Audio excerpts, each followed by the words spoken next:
I don't know your name. Nathan Riley. I just wanted to ask you, I think one of the things that's been lost in New York under Giuliani and Bloomberg is a sense of tolerance for people's sins. We used to be a city like San Francisco, Paris, London, or Berlin, where people could enjoy their nightlife and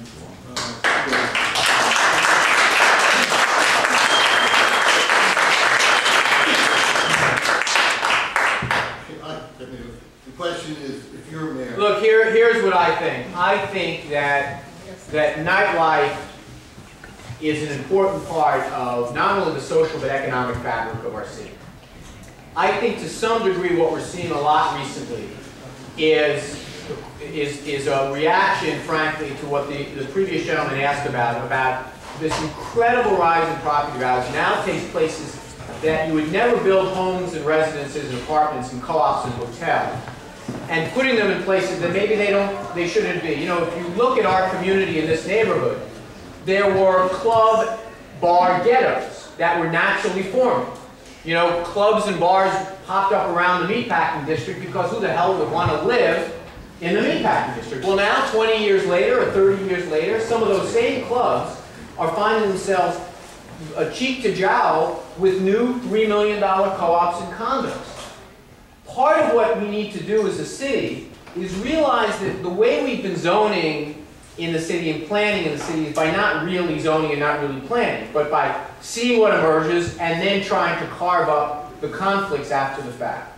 We have not done a comprehensive revisiting of the zoning in this city since 1961.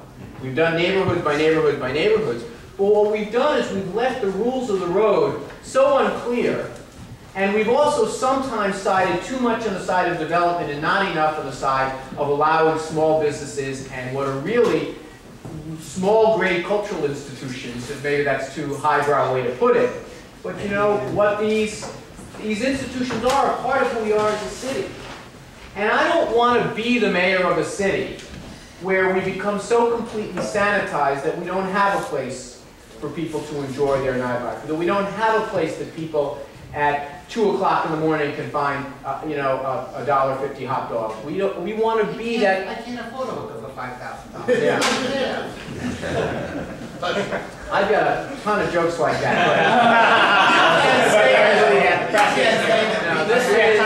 This is what's wrong with YouTube. You're being denied about the 20s, 50 jokes.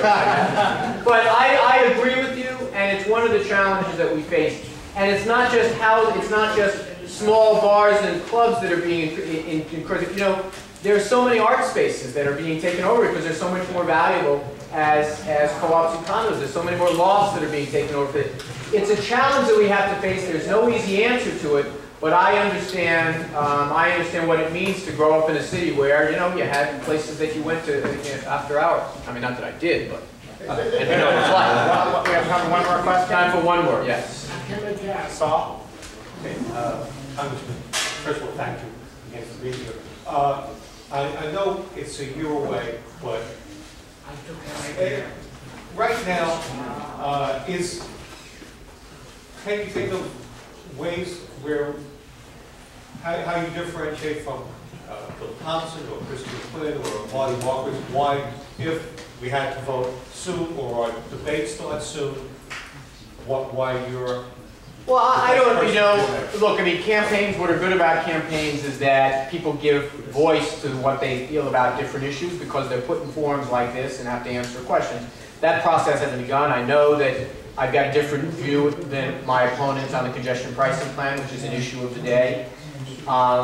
There have been times to time that I've disagreed with them on issues. I'm sure, to be honest with you, I mean, I went through a process in 2005 where I was completely, you know, I laid bare my views on a lot of different issues, how I would solve different problems. Council Speaker Quinn has a legislative history. Bill Thompson has a long record. We're going to have chances to hash these things out. The one thing I would say that we should make sure happens is we actually have the substantive discussion about ideas. Like I remember it was November of 2004, I think. I was in a panic because I thought that in order to be a candidate for mayor, you had to put out a book of ideas, because every campaign does it, right? This is 2004. Every campaign had a book of ideas. It had to have the words "America Strong" and "Fight" in the title somewhere, and you're off to the races. And I was in a sweat because we were struggling with the details, and we were trying to take my speed put in. We were trying to come up with different sections. And then with a sigh of relief, I came out with my book of ideas, and then we waited.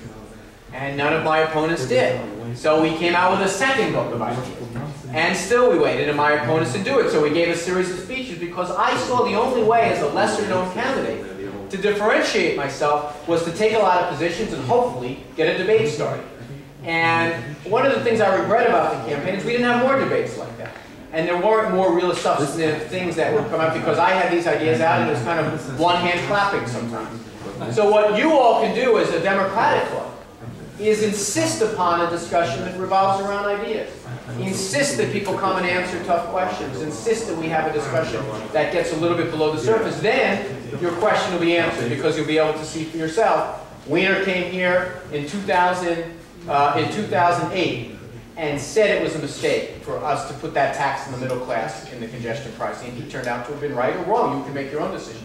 But I think we'll have plenty of opportunities for that. But one thing we can't do as Democrats is just sit back and assume because we're Democrats everything is going to be fine. We made that mistake 2 mayors in a row, and I don't want to make it again. Thank you very much.